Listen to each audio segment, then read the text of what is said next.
ਸਤਿ ਸ਼੍ਰੀ ਅਕਾਲ। ਤੁਸੀਂ ਵੇਖ ਰਹੇ ਹੋ ਟੀਵੀ ਪੰਜਾਬ ਤੇ ਮੈਂ ਹਾਂ ਤੁਹਾਡੇ ਨਾਲ ਇੰਦਰਪ੍ਰੀਤ ਕੌਰ ਸੰਗੇੜਾ। ਖਬਰਾਂ ਦੇ ਇਸ ਬੁਲੇਟਿਨ ਵਿੱਚ ਤੁਹਾਡਾ ਸਵਾਗਤ ਹੈ। ਸਭ ਤੋਂ ਪਹਿਲਾਂ ਨਜ਼ਰ ਮਾਰਦੇ ਹਾਂ ਹੈਡਲਾਈਨਸ। ਫਿਰ ਘੱਟ ਹੋਈ ਘਰਾਂ ਦੀ ਸੇਲ 47% ਦੀ ਹੋਈ ਗਿਰਾਵਟ। ਐਕਸਪ੍ਰੈਸ ਐਂਟਰੀ ਦਾ ਨਿਕਲਿਆ ਵੱਡਾ ਡਰਾ। 2000 ਉਮੀਦਵਾਰਾਂ ਨੂੰ ਹਾਸਿਲ ਹੋਏ ਸੱਦੇ। ਕੈਨੇਡਾ ਕਰੇਗਾ ਯੂਕਰੇਨ ਦੇ ਫੌਜੀ ਤਿਆਰ। ਯੂਕੇ ਵਿੱਚ ਦਿੱਤੀ ਜਾਵੇਗੀ ਸਿਖਲਾਈ। ਸਕੂਲਾਂ ਦੇ ਬਾਹਰ ਮਿਲੇ ਖਾਲੀ ਟੀਕੇ। ਬੱਚਿਆਂ ਨੂੰ ਲੈ ਕੇ ਹੋਈ ਚਿੰਤਾ। ਕੈਨੇਡਾ ਵਿੱਚ ਘਰਾਂ ਦੀ ਸੇਲ ਲਗਾਤਾਰ ਘੱਟ ਹੋ ਰਹੀ ਹੈ। ਤਾਜ਼ਾ ਅੰਕੜਾ ਸਾਹਮਣੇ ਹੈ, ਜਿੱਥੇ ਦੱਸਿਆ ਗਿਆ ਕਿ ਪਹਿਲਾਂ ਦੇ ਮੁਕਾਬਲੇ ਇੱਕ ਵਾਰ ਫਿਰ ਤੋਂ ਘਰਾਂ ਦੀ ਸੇਲ ਵਿੱਚ ਗਿਰਾਵਟ ਦਰਜ ਕੀਤੀ ਗਈ। ਇਸ ਵਾਰੀ ਗਿਰਾਵਟ 47% ਦੀ ਦੱਸੀ ਜਾ ਰਹੀ ਹੈ। ਹੁਣ ਘਰਾਂ ਦੀ ਜੋ ਘਟ ਰਹੀ ਸੇਲ ਹੈ, ਇਸ ਦੇ ਪਿੱਛੇ ਕੀ ਵੱਡੇ ਕਾਰਨ ਹੈ, ਇਸ ਬਾਰੇ ਲਗਾਤਾਰ ਮਾਹਿਰਾਂ ਵੱਲੋਂ ਵੀ ਦੱਸਿਆ ਜਾ ਰਿਹਾ ਹੈ। ਤੁਹਾਡੇ ਨਾਲ ਵੀ ਇਸ ਖਬਰ ਵਿੱਚ ਜਾਣਕਾਰੀ ਸਾਂਝੀ ਕਰਦੇ ਹਾਂ ਕਿ ਆਖਿਰਕਾਰ ਘਰਾਂ ਦੀ ਸੇਲ ਹੁਣ ਪਹਿਲਾਂ ਦੇ ਮੁਕਾਬਲੇ ਕਿਉਂ ਘੱਟ ਹੋ ਰਹੀ ਹੈ। ਘਰਾਂ ਦੀ ਸੇਲ ਬਾਰੇ ਤਾਜ਼ਾ ਜਾਣਕਾਰੀ ਸਾਹਮਣੇ ਆਈ ਹੈ, ਜਿੱਥੇ ਪਤਾ ਚੱਲਿਆ ਹੈ ਕਿ ਘਰਾਂ ਦੀ ਸੇਲ ਵਿੱਚ ਪਿਛਲੇ ਸਾਲ ਦੇ ਮੁਕਾਬਲੇ ਕਾਫੀ ਗਿਰਾਵਟ ਦਰਜ ਕੀਤੀ ਗਈ। GTA ਤੋਂ ਜਿਹੜੀ ਰਿਪੋਰਟ ਸਾਹਮਣੇ ਆਈ, ਉਸ ਵਿੱਚ ਪਤਾ ਚੱਲਿਆ ਹੈ ਕਿ ਘਰਾਂ ਦੀ ਵਿਕਰੀ ਵਿੱਚ ਪਿਛਲੇ ਸਾਲ ਦੇ ਮੁਕਾਬਲੇ 47% ਦੀ ਗਿਰਾਵਟ ਦਰਜ ਕੀਤੀ ਗਈ ਹੈ। Toronto regional real estate board ਵੱਲੋਂ ਇਸ ਦੀ ਜਾਣਕਾਰੀ ਦਿੱਤੀ ਗਈ, ਜਿਨ੍ਹਾਂ ਮੁਤਾਬਕ ਜੂਨ ਮਹੀਨੇ ਦੀ ਤੁਲਨਾ ਵਿੱਚ ਸੇਲ ਅੰਦਰ 24% ਦੀ ਗਿਰਾਵਟ ਦਰਜ ਕੀਤੀ ਗਈ। ਜੀ ਹਾਂ, ਗ੍ਰੇਟਰ ਟੋਰਾਂਟੋ ਏਰੀਆ ਦੀ ਹਾਊਸਿੰਗ ਮਾਰਕੀਟ ਵਿੱਚ ਇਸ ਸਮੇਂ ਗਿਰਾਵਟ ਦੇਖਣ ਨੂੰ ਮਿਲ ਰਹੀ ਹੈ। ਬੀਤੇ ਜੁਲਾਈ ਮਹੀਨੇ ਵਿੱਚ ਵੀ ਇਸੇ ਤਰ੍ਹਾਂ ਹੀ ਦੇਖਣ ਨੂੰ ਮਿਲਿਆ ਸੀ। Toronto regional real estate board ਦੇ ਮੁਤਾਬਕ ਜੁਲਾਈ ਵਿੱਚ ਘਰਾਂ ਦੀ ਸੇਲ ਅੰਦਰ ਪਿਛਲੇ ਸਾਲ ਦੇ ਮੁਕਾਬਲੇ 47% ਦੀ ਗਿਰਾਵਟ ਦਰਜ ਕੀਤੀ ਗਈ ਤੇ ਜੂਨ ਦੇ ਮੁਕਾਬਲੇ ਜੁਲਾਈ ਵਿੱਚ ਘਰਾਂ ਦੀ ਸੇਲ ਵਿੱਚ 24% ਦੀ ਗਿਰਾਵਟ ਹੋਈ ਹੈ। ਪਿਛਲੇ ਮਹੀਨੇ GTA ਵਿੱਚ ਕੁੱਲ 4912 ਘਰ ਵੇਚੇ ਗਏ, ਜੋ ਕਿ ਪਿਛਲੇ ਸਾਲ ਜੁਲਾਈ ਮਹੀਨੇ ਦੀ ਤੁਲਨਾ ਵਿੱਚ ਘੱਟ ਹੈ, ਕਿਉਂਕਿ ਇਸ ਮਹੀਨੇ ਘਰਾਂ ਦੀ ਸੇਲ 9339 ਦੀ ਹੋਈ ਸੀ। ਬੋਰਡ ਅਤੇ ਰੀਅਲ ਐਸਟੇਟ ਏਜੰਟ ਵੀ ਇਸ ਨੂੰ ਲੈ ਕੇ ਆਪਣੇ ਵਿਚਾਰ ਸਾਂਝੇ ਕਰਦੇ ਹੋਏ ਦਿਖਾਈ ਦੇ ਰਹੇ ਨੇ, ਜਿੱਥੇ ਉਹਨਾਂ ਵੱਲੋਂ ਦੱਸਿਆ ਜਾ ਰਿਹਾ ਹੈ ਕਿ ਲਗਾਤਾਰ ਘਰਾਂ ਦੀ ਸੇਲ ਵਿੱਚ ਜਿਹੜੀ ਗਿਰਾਵਟ ਹੋ ਰਹੀ ਹੈ, ਉਸ ਦੇ ਪਿੱਛੇ ਕੀ ਕਾਰਨ ਹੈ। ਉਹਨਾਂ ਦਾ ਮੰਨਣਾ ਹੈ ਕਿ ਵੱਡਾ ਕਾਰਨ ਵਿਆਜ ਦਰਾਂ ਵਿੱਚ ਹੋਇਆ ਵਾਧਾ ਹੈ, ਜਿਸ ਕਾਰਨ ਮਹਿੰਗੀ ਹੋਈ ਮਾਰਗੇਜ ਨੂੰ ਵੀ ਉਹਨਾਂ ਵੱਲੋਂ ਇੱਕ ਕਾਰਨ ਮੰਨਿਆ ਜਾ ਰਿਹਾ ਹੈ। ਜੁਲਾਈ ਵਿੱਚ ਬੈਂਕ ਆਫ ਕੈਨੇਡਾ ਵੱਲੋਂ ਵਿਆਜ ਦਰਾਂ ਅੰਦਰ 1% ਦਾ ਵਾਧਾ ਕੀਤਾ ਗਿਆ, ਜੋ ਕਿ ਪਿਛਲੇ 24 ਸਾਲਾਂ ਵਿੱਚ ਇੱਕੋ ਵਾਰ ਹੋਇਆ ਸਭ ਤੋਂ ਵੱਡਾ ਵਾਧਾ ਸੀ। ਹੁਣ ਜਿਹੜਾ ਬੈਂਕ ਆਫ ਕੈਨੇਡਾ ਵੱਲੋਂ ਇੱਕ ਕਦਮ ਚੁੱਕਿਆ ਗਿਆ, ਇਸ ਨੇ ਲੋਕਾਂ ਦੇ ਘਰ ਖਰੀਦਣ ਦੇ ਫੈਸਲੇ ਉੱਪਰ ਵੀ ਅਸਰ ਪਾਇਆ। ਮਾਰਗੇਜ ਵੱਧ ਹੋਣ ਕਾਰਨ ਨਵੇਂ ਖਰੀਦਦਾਰਾਂ ਨੇ ਘਰ ਲੈਣ ਦੇ ਫੈਸਲੇ ਨੂੰ ਥੋੜਾ ਅੱਗੇ ਪਾ ਦਿੱਤਾ ਹੈ, ਜਾਂ ਫਿਰ ਕਹਿ ਦਈਏ ਕਿ ਉਹਨਾਂ ਵੱਲੋਂ ਇਸ ਫੈਸਲੇ ਨੂੰ ਹੁਣ ਲਟਕਾ ਦਿੱਤਾ ਗਿਆ ਹੈ ਤੇ ਉਹ ਇਹ ਵੇਖਣਾ ਚਾਹੁੰਦੇ ਨੇ ਕਿ ਕੀਮਤਾਂ ਹੋਰ ਹੇਠਾਂ ਕਿੰਨੀਆਂ ਆ ਸਕਦੀਆਂ ਹਨ। ਇਸ ਤੋਂ ਇਲਾਵਾ ਘਰ ਵੇਚਣ ਵਾਲੇ ਵੀ ਥੋੜੀ ਉਡੀਕ ਕਰ ਰਹੇ ਨੇ ਕਿ ਹਾਊਸਿੰਗ ਮਾਰਕੀਟ ਦੁਬਾਰਾ ਤੋਂ ਗਤੀ ਫੜੇ ਅਤੇ ਉਹ ਆਪਣੇ ਪੱਖ ਵਿੱਚ ਬਿਹਤਰ ਸੌਦਾ ਕਰ ਸਕਣ। ਹੁਣ ਇਹ ਵੀ ਵੇਖਣ ਵਿੱਚ ਆਇਆ ਕਿ ਘਰ ਵੇਚਣ ਵਾਲੇ ਕੁਝ ਲੋਕ ਤਾਂ ਆਪਣੇ ਘਰਾਂ ਦੀ ਲਿਸਟਿੰਗ ਮਾਰਕੀਟ ਤੋਂ ਵੀ ਹਟਾ ਰਹੇ ਹਨ, ਕਿਉਂਕਿ ਇਸ ਸਮੇਂ ਉਹਨਾਂ ਨੂੰ ਕਿਰਾਏ ਤੇ ਘਰ ਦੇਣਾ ਜ਼ਿਆਦਾ ਫਾਇਦੇ ਦਾ ਸੌਦਾ ਲੱਗ ਰਿਹਾ ਹੈ। ਜਨਵਰੀ ਵਿੱਚ GTA ਅੰਦਰ 380 ਲਿਸਟਿੰਗ ਖਤਮ ਹੋਈਆਂ, ਪਰ ਰੀਅਲ ਐਸਟੇਟ ਕੰਪਨੀ ਸਟ੍ਰੈਟਾ ਮੁਤਾਬਕ ਜੂਨ ਵਿੱਚ 2822 ਘਰਾਂ ਦੀ ਲਿਸਟਿੰਗਸ ਹਟਾਈਆਂ ਗਈਆਂ, ਜੋ ਕਿ ਵਾਧਾ ਦੱਸਿਆ ਜਾ ਰਿਹਾ ਹੈ। ਬੋਰਡ ਮੁਤਾਬਕ ਜੁਲਾਈ ਮਹੀਨੇ ਅੰਦਰ ਘਰਾਂ ਦੀ ਔਸਤ ਕੀਮਤ ਵਿੱਚ ਵੀ ਗਿਰਾਵਟ ਦਰਜ ਕੀਤੀ ਗਈ। ਜੂਨ 2022 ਵਿੱਚ ਘਰਾਂ ਦੀ ਔਸਤ ਕੀਮਤ $11,45,994 ਦਰਜ ਕੀਤੀ ਗਈ, ਪਰ ਜੁਲਾਈ ਵਿੱਚ ਇਹ 6% ਘਟ ਕੇ $10,74,754 ਦਰਜ ਕੀਤੀ ਗਈ। ਜੁਲਾਈ 2021 ਦੇ $10,61,724 ਦੇ ਮੁਕਾਬਲੇ ਇਹ ਅਜੇ ਵੀ 1% ਵੱਧ ਹੈ। ਇਮੀਗ੍ਰੇਸ਼ਨ ਬਾਰੇ ਇੱਕ ਤਾਜ਼ਾ ਅਪਡੇਟ ਸਾਹਮਣੇ ਆਈ ਹੈ। ਇਮੀਗ੍ਰੇਸ਼ਨ ਦਾ ਵੱਡਾ ਡਰਾ ਕੱਢਿਆ ਗਿਆ, ਜਿਸ ਵਿੱਚ ਕਈ ਉਮੀਦਵਾਰਾਂ ਦੀ ਕਿਸਮਤ ਜਾਗੀ ਹੈ। ਐਕਸਪ੍ਰੈਸ ਐਂਟਰੀ ਡਰਾ ਦਾ ਐਲਾਨ ਕੀਤਾ ਗਿਆ, ਜਿਸ ਵਿੱਚ ਪਹਿਲਾਂ ਦੇ ਮੁਕਾਬਲੇ ਵੱਧ ਉਮੀਦਵਾਰਾਂ ਨੂੰ ਸੱਦੇ ਦਿੱਤੇ ਗਏ ਅਤੇ CRSP ਪਿਛਲੇ ਡਰਾ ਦੇ ਮੁਕਾਬਲੇ 9 ਪੁਆਇੰਟਸ ਹੇਠਾਂ ਦੱਸਿਆ ਜਾ ਰਿਹਾ ਹੈ। ਤਾਜ਼ਾ ਡਰਾ ਵਿੱਚ 2000 ਦੇ ਕਰੀਬ ਉਮੀਦਵਾਰਾਂ ਦੀ ਕਿਸਮਤ ਜਾਗੀ ਹੈ। ਇਮੀਗ੍ਰੇਸ਼ਨ ਵਿਭਾਗ ਵੱਲੋਂ ਨਵੀਂ ਡਰਾ ਦਾ ਐਲਾਨ ਕੀਤਾ ਗਿਆ, ਜਿਸ ਵਿੱਚ ਕਈ ਉਮੀਦਵਾਰਾਂ ਨੂੰ ਇਨਵੀਟੇਸ਼ਨ ਜਾਰੀ ਕੀਤੇ ਗਏ। ਇਸ ਡਰਾ ਵਿੱਚ ਉਹਨਾਂ ਉਮੀਦਵਾਰਾਂ ਨੂੰ ਇਨਵੀਟੇਸ਼ਨ ਮਿਲੀ ਜਿਨ੍ਹਾਂ ਕੋਲ ਘੱਟੋ ਘੱਟ 533 CRS ਸਕੋਰ ਸਨ। ਜੀ ਹਾਂ, ਕੈਨੇਡਾ ਵੱਲੋਂ ਜਿਹੜਾ ਇੱਕ ਨਵਾਂ ਡਰਾ ਕੱਢਿਆ ਗਿਆ, ਉਸ ਵਿੱਚ 2000 ਉਮੀਦਵਾਰਾਂ ਨੂੰ PR ਵਾਸਤੇ ਅਪਲਾਈ ਕਰਨ ਦਾ ਮੌਕਾ ਦਿੱਤਾ ਗਿਆ। ਐਕਸਪ੍ਰੈਸ ਐਂਟਰੀ ਦੇ ਇਸ ਡਰਾ ਦਾ ਐਲਾਨ 3 ਅਗਸਤ ਨੂੰ ਕੀਤਾ ਗਿਆ। ਪਿਛਲੀ ਵਾਰ ਜਿਹੜਾ ਐਕਸਪ੍ਰੈਸ ਐਂਟਰੀ ਦਾ ਡਰਾਅ 20 ਜੁਲਾਈ ਨੂੰ ਕੱਢਿਆ ਗਿਆ ਸੀ, ਉਸ ਦੇ ਮੁਕਾਬਲੇ ਮੌਜੂਦਾ ਡਰਾਅ ਵਿੱਚ CRS ਸਕੋਰ ਰਿਕੁਆਇਰਮੈਂਟ 9 ਪੁਆਇੰਟ ਹੇਠਾਂ ਦਰਜ ਕੀਤੀ ਗਈ। ਇਸ ਤੋਂ ਇਲਾਵਾ ਪਿਛਲੇ ਡਰਾਅ ਦੀ ਤੁਲਨਾ ਵਿੱਚ ਵੱਧ ਉਮੀਦਵਾਰਾਂ ਨੂੰ ਸੱਦੇ ਦਿੱਤੇ ਗਏ ਨੇ। 250 ਵੱਧ ਉਮੀਦਵਾਰਾਂ ਦੀ ਇਸ ਤਾਜ਼ਾ ਡਰਾਅ ਵਿੱਚ ਕਿਸਮਤ ਜਾਗੀ ਹੈ, ਕਿਉਂਕਿ ਪਿਛਲੇ ਡਰਾਅ ਵਿੱਚ 1750 ਉਮੀਦਵਾਰਾਂ ਨੂੰ ਇਨਵੀਟੇਸ਼ਨ ਟੂ ਅਪਲਾਈ ਮਿਲੇ ਸਨ। ਜ਼ਿਕਰਯੋਗ ਹੈ ਕਿ ਕੈਨੇਡਾ ਦੇ ਇਮੀਗ੍ਰੇਸ਼ਨ ਵਿਭਾਗ ਵੱਲੋਂ 6 ਜੁਲਾਈ ਤੋਂ ਹੀ ਸਾਰੇ ਪ੍ਰੋਗਰਾਮ ਮੁੜ ਤੋਂ ਐਲਾਨ ਕਰਨ ਦੀ ਸ਼ੁਰੂਆਤ ਕਰ ਦਿੱਤੀ ਗਈ, ਭਾਵ ਕਿ ਉਨ੍ਹਾਂ ਵੱਲੋਂ ਸਾਰੇ ਐਕਸਪ੍ਰੈਸ ਐਂਟਰੀ ਦੇ ਡਰਾਅ ਐਲਾਨ ਕਰਨੇ ਸ਼ੁਰੂ ਕਰ ਦਿੱਤੇ ਗਏ ਹਨ। ਹੁਣ ਤੱਕ ਇਨ੍ਹਾਂ ਡਰਾਅਸ ਤਹਿਤ 5000 ਤੋਂ ਵੱਧ ਉਮੀਦਵਾਰਾਂ ਨੂੰ immigration refugees and citizenship Canada ਵੱਲੋਂ ਇਨਵੀਟੇਸ਼ਨ ਜਾਰੀ ਕੀਤੇ ਗਏ ਨੇ। ਪਹਿਲਾਂ ਇਮੀਗ੍ਰੇਸ਼ਨ ਵਿਭਾਗ ਵੱਲੋਂ 18 ਮਹੀਨਿਆਂ ਵਾਸਤੇ ਇਨ੍ਹਾਂ ਵੱਡੇ ਡਰਾਅਸ ਉੱਪਰ ਰੋਕ ਲਗਾਈ ਸੀ। ਇਹ ਕਦਮ ਪੈਂਡੈਮਿਕ ਨੂੰ ਧਿਆਨ ਵਿੱਚ ਰੱਖਦਿਆਂ ਚੁੱਕਿਆ ਗਿਆ। ਇੱਥੇ ਇਹ ਦੱਸਣਯੋਗ ਹੈ ਕਿ ਕੈਨੇਡਾ ਵੱਲੋਂ ਯੋਜਨਾ ਬਣਾਈ ਗਈ ਹੈ ਕਿ ਉਨ੍ਹਾਂ ਵੱਲੋਂ ਸਾਲ 2022 ਦੌਰਾਨ ਐਕਸਪ੍ਰੈਸ ਐਂਟਰੀ ਡਰਾਅ ਦੇ ਤਹਿਤ 55,900 PR ਦਾ ਸਵਾਗਤ ਕੀਤਾ ਜਾਵੇਗਾ। ਇਸ ਤੋਂ ਬਾਅਦ 2024 ਵਾਸਤੇ ਇਹ ਟਾਰਗੇਟ 1,11,500 ਦਾ ਰੱਖਿਆ ਗਿਆ ਹੈ। ਧਿਆਨ ਦੇਣ ਯੋਗ ਗੱਲ ਹੈ ਕਿ ਇਮੀਗ੍ਰੇਸ਼ਨ ਵਿਭਾਗ ਵੱਲੋਂ ਇਹ ਵੀ ਪਿਛਲੇ ਦਿਨੀ ਜਾਣਕਾਰੀ ਦਿੱਤੀ ਗਈ ਹੈ ਕਿ ਜਿਹੜੇ post graduation work permit holder ਹਨ, ਉਹ ਨਵੇਂ ਵਰਕ ਪਰਮਿਟ ਵਾਸਤੇ ਅਪਲਾਈ ਕਰ ਸਕਦੇ ਨੇ। ਅਸਲ ਵਿੱਚ ਜੋ ਇਮੀਗ੍ਰੇਸ਼ਨ ਵਿਭਾਗ ਵੱਲੋਂ ਐਕਸਪ੍ਰੈਸ ਐਂਟਰੀ ਦੇ ਕੈਨੇਡੀਅਨ ਐਕਸਪੀਰੀਅੰਸ ਕਲਾਸ ਡਰਾਅ ਉੱਪਰ ਰੋਕ ਲਗਾਈ ਸੀ, ਉਸ ਤੋਂ ਬਾਅਦ ਬਹੁਤ ਸਾਰੇ post graduation work permit holders ਦੇ ਵਰਕ ਪਰਮਿਟ ਦੀ ਮਿਆਦ ਖਤਮ ਹੋ ਗਈ।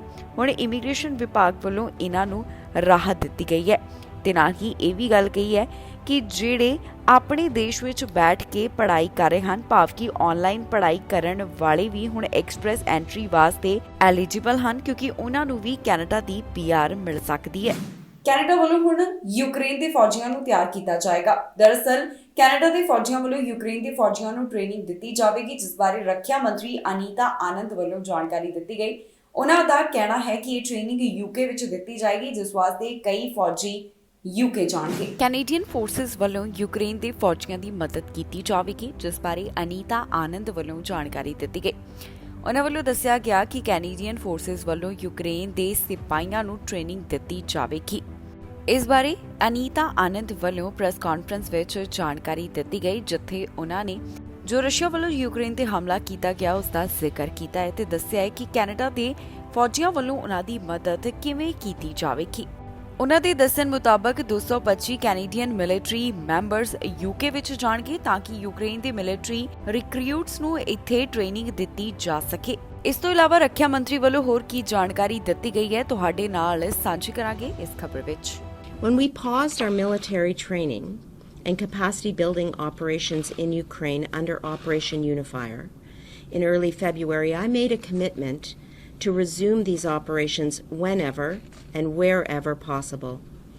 Since then, we have been supplying lethal and non-lethal military equipment to the armed forces of Ukraine, and our Canadian Armed Forces have provided training on the use of the artillery and munitions, such as the M777s, in third country locations. Today, I will discuss 3 important developments: training, update on military aid, and cooperation with allies. First, training. We have now entered a new and very dangerous phase of this conflict, with Putin engaging in protracted attempts to inflict long-term damage on Ukraine and its people. Canada is committed to supporting Ukraine's short, medium, and long-term defense needs. I am therefore announcing today that we are fulfilling our promise to resume large-scale training under Operation Unifier. I have authorized the deployment of up to 225 Canadian Armed Forces personnel to the United Kingdom, where they will train new Ukrainian military recruits.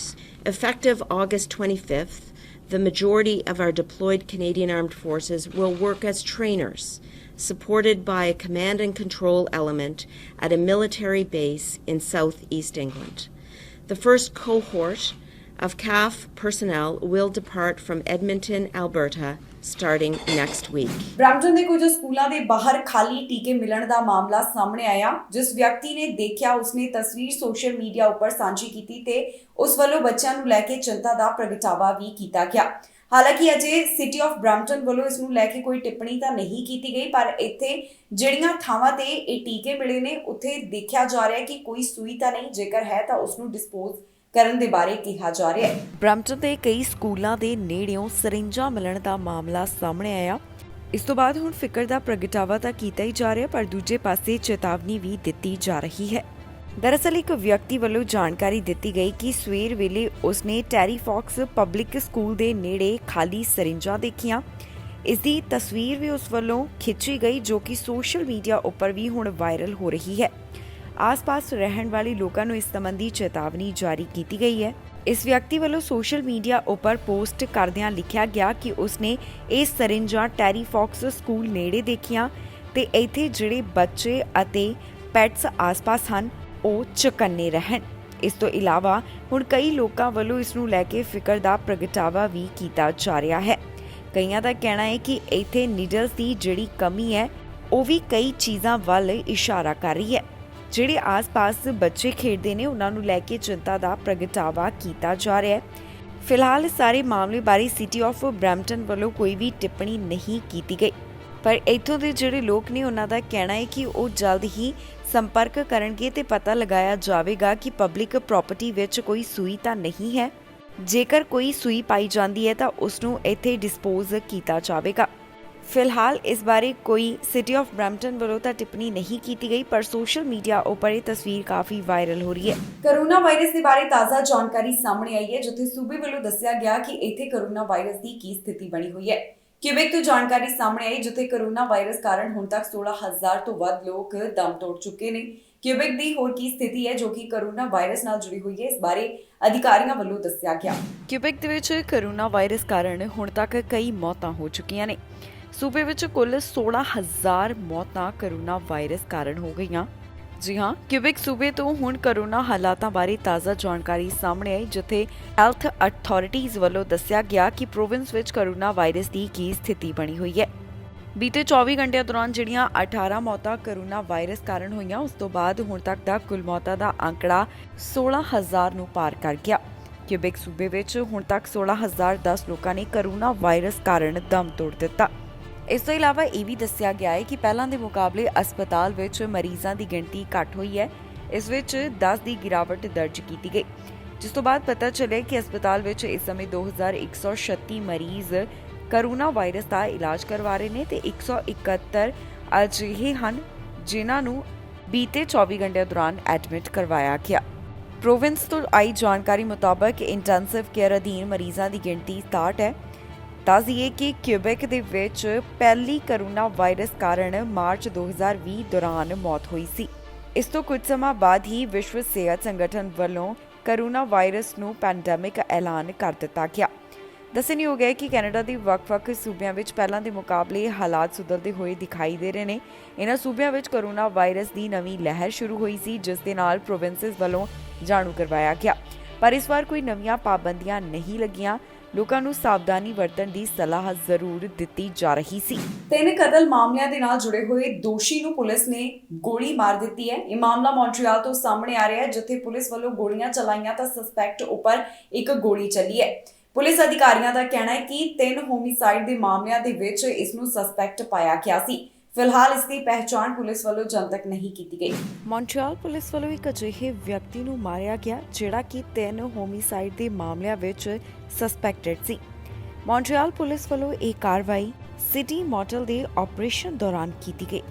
ਜੀ ਹਾਂ, 26 ਸਾਲ ਦਾ ਇੱਕ ਵਿਅਕਤੀ ਕਈ ਮਾਮਲਿਆਂ ਵਿੱਚ suspected ਸੀ, ਜਿਸ ਖਿਲਾਫ ਮੌਂਟਰੀਅਲ ਪੁਲਿਸ ਵੱਲੋਂ ਹੁਣ ਕਾਰਵਾਈ ਕਰਦਿਆਂ ਉਸ ਨੂੰ ਮਾਰ ਦਿੱਤਾ ਗਿਆ। ਮੌਂਟਰੀਅਲ ਪੁਲਿਸ ਦੇ ਸਪੋਕਸਪਰਸਨ ਵੱਲੋਂ ਇਸ ਬਾਰੇ ਜਾਣਕਾਰੀ ਦਿੱਤੀ ਗਈ, ਜਿੱਥੇ ਉਹਨਾਂ ਦੱਸਿਆ ਕਿ ਮੋਟਲ ਵਿੱਚ ਜਿਹੜਾ ਪੁਲਿਸ ਆਪਰੇਸ਼ਨ ਚੱਲ ਰਿਹਾ ਸੀ ਉਸ ਦੌਰਾਨ ਸਸਪੈਕਟ ਨੂੰ ਗੋਲੀ ਲੱਗੀ ਹੈ। ਦੱਸ ਦਈਏ ਕਿ ਆਪਰੇਸ਼ਨ ਚਲਾਉਣ ਤੋਂ ਪਹਿਲਾਂ ਅਜਿਹਾ ਮਾਮਲਾ ਸਾਹਮਣੇ ਆਇਆ ਸੀ, ਜਿੱਥੇ 2 ਅਲੱਗ-ਅਲੱਗ ਗੋਲੀਬਾਰੀ ਦੇ ਮਾਮਲਿਆਂ ਵਿੱਚ 2 ਵਿਅਕਤੀਆਂ ਦਾ ਕਤਲ ਕਰ ਦਿੱਤਾ ਗਿਆ। ਇਹ ਘਟਨਾਵਾਂ ਮੌਂਟਰੀਅਲ ਵਿੱਚ ਵਾਪਰੀਆਂ ਸਨ। ਤੀਸਰੇ ਵਿਕਟਮ ਦੇ ਵੀ ਮਰਨ ਦੇ ਬਾਰੇ ਜਾਣਕਾਰੀ ਪੁਲਿਸ ਵੱਲੋਂ ਸਾਂਝੀ ਕੀਤੀ ਗਈ। ਸਸਪੈਕਟ ਦੀ ਮੌਤ ਦੇ ਮਾਮਲੇ ਵਿੱਚ ਇਨਵੈਸਟੀਗੇਸ਼ਨ ਸ਼ੁਰੂ ਕਰ ਦਿੱਤੀ ਗਈ ਹੈ। BEI ਵੱਲੋਂ ਇੱਕ ਸਟੇਟਮੈਂਟ ਜਾਰੀ ਕੀਤੀ ਗਈ ਜਿਸ ਵਿੱਚ ਦੱਸਿਆ ਗਿਆ ਕਿ ਸਸਪੈਕਟ ਕੋਲ ਵੀ ਹਥਿਆਰ ਸੀ, ਜਿਸ ਵੇਲੇ ਪੁਲਿਸ ਵੱਲੋਂ ਉਸ ਖਿਲਾਫ ਕਾਰਵਾਈ ਕੀਤੀ ਗਈ। ਮੌਂਟਰੀਅਲ ਪੁਲਿਸ ਡਿਪਾਰਟਮੈਂਟ ਵੱਲੋਂ ਦੱਸਿਆ ਗਿਆ ਕਿ ਉਹ ਘਟਨਾ ਵਾਲੀ ਥਾਂ ਤੇ ਸਵੇਰੇ 7 ਵਜੇ ਦੇ ਕਰੀਬ ਪਹੁੰਚੇ ਹੋਏ ਸਨ, ਜਿੱਥੇ ਉਹਨਾਂ ਵੱਲੋਂ 3 ਹੋਮਿਸਾਈਡ ਦੇ ਮਾਮਲਿਆਂ ਸੰਬੰਧੀ ਜਾਂਚ ਕੀਤੀ ਜਾ ਰਹੀ ਸੀ। ਜਿਸ ਵੇਲੇ ਪੁਲਿਸ ਵੱਲੋਂ ਗੋਲੀਆਂ ਚਲਾਈਆਂ ਗਈਆਂ ਤਾਂ ਇਹਨਾਂ ਵਿੱਚੋਂ ਸਸਪੈਕਟ ਦੇ ਵੀ ਗੋਲੀ ਲੱਗੀ। ਸਸਪੈਕਟ ਦੇ ਇੱਕ ਗੋਲੀ ਲੱਗਣ ਦੀ ਜਾਣਕਾਰੀ ਦਿੱਤੀ ਗਈ ਹੈ, ਜਿਸ ਬਾਰੇ ਬਿਊਰੋ ਵੱਲੋਂ ਦੱਸਿਆ ਗਿਆ। ਇਸ 26 ਸਾਲ ਦੀ ਵਿਅਕਤੀ ਨੂੰ ਘਟਨਾ ਵਾਲੀ ਥਾਂ ਦੇ ਉੱਪਰ ਹੀ ਮ੍ਰਿਤਕ ਐਲਾਨ ਕਰ ਦਿੱਤਾ ਗਿਆ। ਮਾਮਲੇ ਦੀ ਵਧੇਰੀ ਜਾਂਚ ਪੜਤਾਲ ਜਾਰੀ ਹੈ ਤੇ ਕਿਊਬੈਕ ਪੁਲਿਸ ਵੱਲੋਂ ਹੁਣ ਇਨਵੈਸਟੀਗੇਸ਼ਨ ਨੂੰ ਆਪਣੇ ਹੱਥ ਲੈ ਲਿਆ ਗਿਆ ਹੈ। ਫਿਲਹਾਲ ਇਸ ਬਾਰੇ ਬਹੁਤੀ ਡਿਟੇਲ ਤਾਂ ਨਹੀਂ ਦਿੱਤੀ ਗਈ, ਪਰ ਹੁਣ ਤੱਕ ਦੀ ਅਪਡੇਟ ਵਿੱਚ ਜਿਹੜੀਆਂ ਗੱਲਾਂ ਦੀ ਸਾਂਝ ਪਾਈ ਗਈ ਤੁਹਾਡੇ ਨਾਲ ਇਸ ਖਬਰ ਵਿੱਚ ਉਹ ਗੱਲਾਂ ਸਾਂਝੀਆਂ ਕੀਤੀਆਂ ਨੇ। ਮੌਂਕੀਪੌਕਸ ਵਾਇਰਸ ਦੇ ਮਾਮਲੇ ਲਗਾਤਾਰ ਵਧਦੇ ਜਾ ਰਹੇ ਨੇ। ਤਾਜ਼ਾ ਜਾਣਕਾਰੀ ਓਨਟਾਰੀਓ ਸੂਬੇ ਤੋਂ ਸਾਹਮਣੇ ਆਈ, ਜਿੱਥੇ 400 ਤੋਂ ਵੱਧ ਮਾਮਲਿਆਂ ਦੀ ਪੁਸ਼ਟੀ ਹੁਣ ਤੱਕ ਇਸ ਪ੍ਰੋਵਿੰਸ ਵਿੱਚ ਹੋ ਚੁੱਕੀ ਹੈ।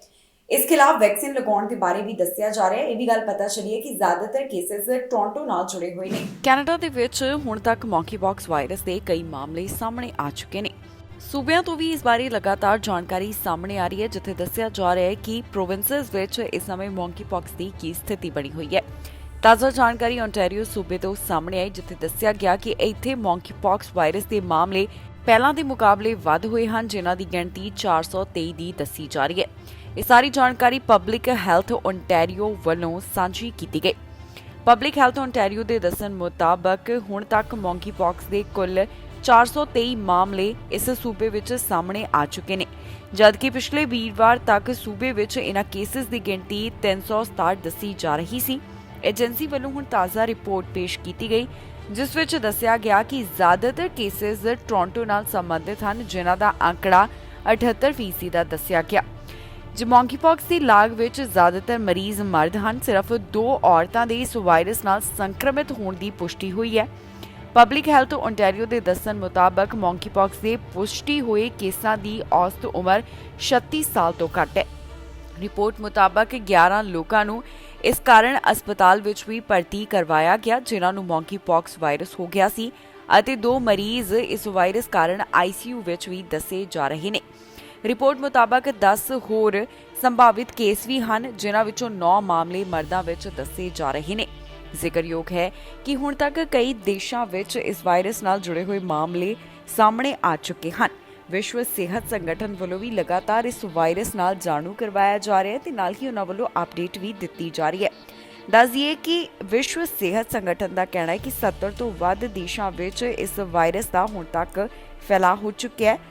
ਉਹਨਾਂ ਵੱਲੋਂ ਇੱਕ ਮੀਟਿੰਗ ਵੀ ਕਰਵਾਈ ਗਈ ਸੀ, ਜਿਸ ਤੋਂ ਬਾਅਦ ਮੌਂਕੀਪੌਕਸ ਵਾਇਰਸ ਨੂੰ ਹੈਲਥ ਐਮਰਜੈਂਸੀ ਐਲਾਨ ਕਰ ਦਿੱਤਾ ਗਿਆ। ਇੱਥੇ ਇਹ ਵੀ ਦੱਸਣਯੋਗ ਹੈ ਕਿ ਅਮਰੀਕਾ ਦੇ ਕਈ ਸੂਬੇ ਤਾਂ ਮੌਂਕੀਪੌਕਸ ਦੇ ਹਾਲਾਤਾਂ ਨੂੰ ਧਿਆਨ ਵਿੱਚ ਰੱਖਦਿਆਂ ਐਮਰਜੈਂਸੀ ਦਾ ਐਲਾਨ ਕਰਦੇ ਹੋਏ ਵੀ ਦਿਖਾਈ ਦੇ ਰਹੇ ਨੇ। ਕੈਨੇਡਾ ਦੇ ਇੱਕ ਹਿੱਸੇ ਤੋਂ ਅਜਿਹਾ ਮਾਮਲਾ ਸਾਹਮਣੇ ਆਇਆ, ਜਿੱਥੇ ਵਾਹਨ ਦੀ ਟੱਕਰ ਬਜ਼ੁਰਗ ਔਰਤ ਨੂੰ ਲੱਗੀ। ਟੱਕਰ ਲੱਗਣ ਕਾਰਨ ਔਰਤ ਜ਼ਖਮੀ ਹੋਈ ਹੈ। ਪੁਲਿਸ ਮਾਮਲੇ ਦੀ ਜਾਂਚ ਕਰ ਰਹੀ ਹੈ। ਉਹਨਾਂ ਵੱਲੋਂ ਹੁਣ ਤੱਕ ਦੀ ਅਪਡੇਟ ਵਿੱਚ ਕੀ ਦੱਸਿਆ ਗਿਆ ਤੁਹਾਡੇ ਨਾਲ ਇਸ ਖਬਰ ਵਿੱਚ ਸਾਂਝਾ ਕਰਾਂਗੇ। ਇਟੋਬੀਕੋ ਤੋਂ ਇੱਕ ਅਜਿਹਾ ਮਾਮਲਾ ਸਾਹਮਣੇ ਆਇਆ, ਜਿੱਥੇ ਇੱਕ ਬਜ਼ੁਰਗ ਨੂੰ ਵਾਹਨ ਦੀ ਟੱਕਰ ਲੱਗੀ, ਜਿਸ ਕਾਰਨ ਉਹ ਜ਼ਖਮੀ ਹੋ ਗਿਆ। ਪੁਲਿਸ ਵੱਲੋਂ ਇਸ ਮਾਮਲੇ ਬਾਰੇ ਜਾਣਕਾਰੀ ਸਾਂਝੀ ਕਰਦਿਆਂ ਦੱਸਿਆ ਗਿਆ ਕਿ ਇੱਕ ਵਾਹਨ ਦੀ ਟੱਕਰ ਬਜ਼ੁਰਗ ਔਰਤ ਨੂੰ ਲੱਗੀ ਹੈ, ਜੋ ਕਿ ਗੰਭੀਰ ਹਾਲਤ ਵਿੱਚ ਜ਼ਖਮੀ ਹੈ। ਆਫੀਸਰਸ ਵੱਲੋਂ ਦੱਸਿਆ ਗਿਆ ਕਿ ਇਹ ਘਟਨਾ ਸ਼ਾਮ 6 ਵਜੇ ਦੇ ਕਰੀਬ ਵਾਪਰੀ ਹੈ। ਟੋਰਾਂਟੋ ਪੁਲਿਸ ਦੇ ਦੱਸਣ ਮੁਤਾਬਕ ਵਾਹਨ ਦੀ ਟੱਕਰ ਇੱਕ 99 ਸਾਲ ਦੀ ਔਰਤ ਨੂੰ ਲੱਗੀ।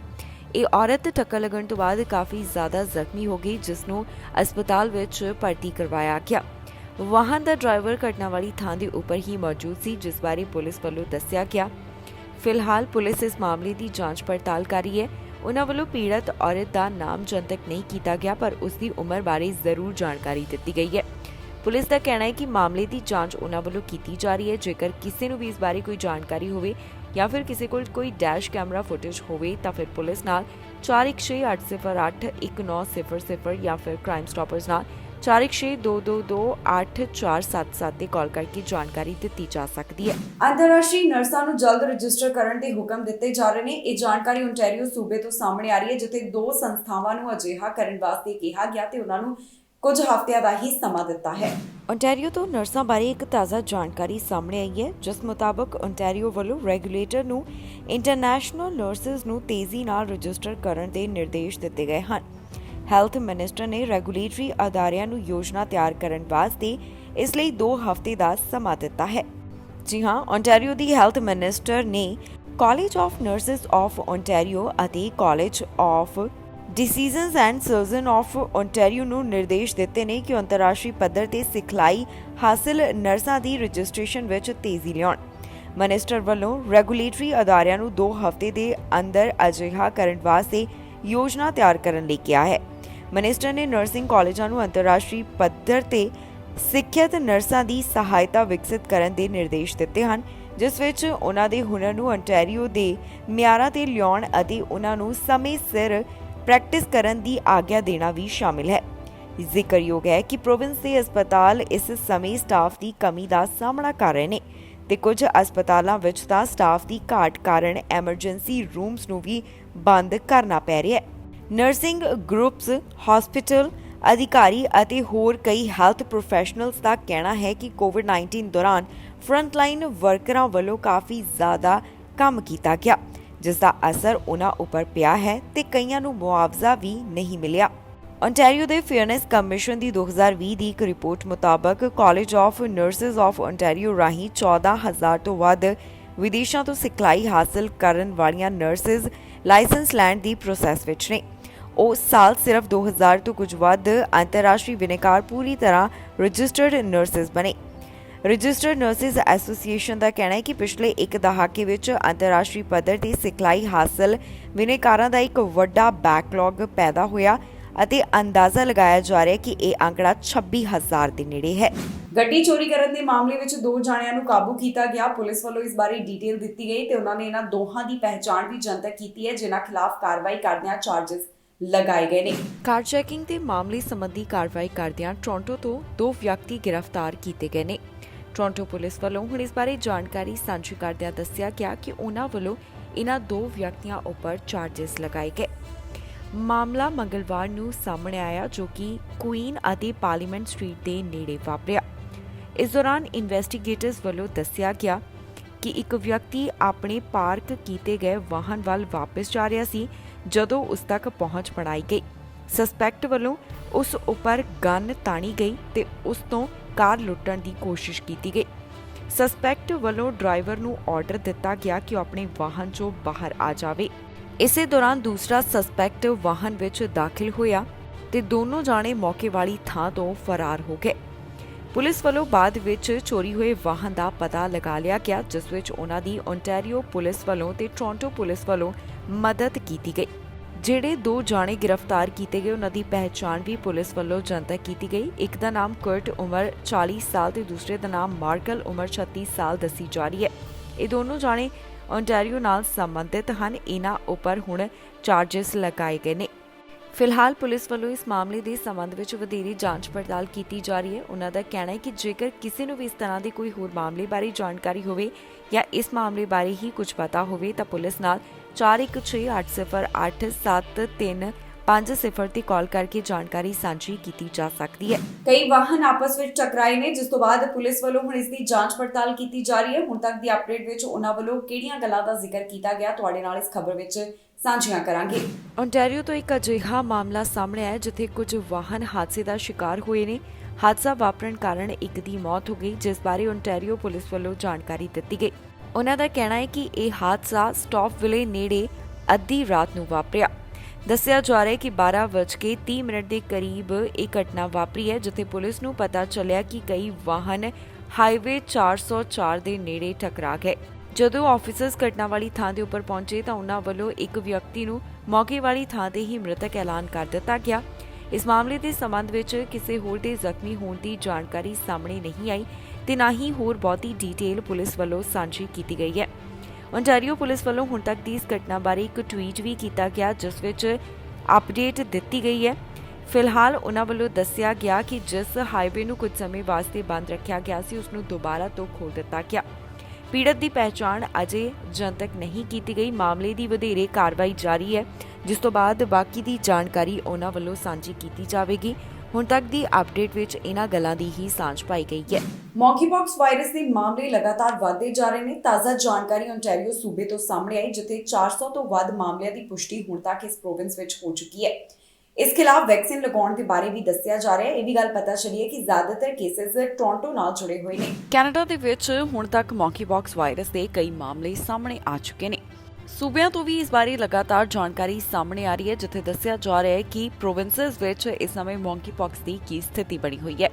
ਤਾਜ਼ਾ ਜਾਣਕਾਰੀ ਓਨਟਾਰੀਓ ਸੂਬੇ ਤੋਂ ਸਾਹਮਣੇ ਆਈ, ਜਿੱਥੇ ਦੱਸਿਆ ਗਿਆ ਕਿ ਇੱਥੇ ਮੌਂਕੀਪੌਕਸ ਵਾਇਰਸ ਦੇ ਮਾਮਲੇ ਪਹਿਲਾਂ ਦੇ ਮੁਕਾਬਲੇ ਵੱਧ ਹੋਏ ਹਨ, ਜਿਨ੍ਹਾਂ ਦੀ ਗਿਣਤੀ 423 ਦੀ ਦੱਸੀ ਜਾ ਰਹੀ ਹੈ।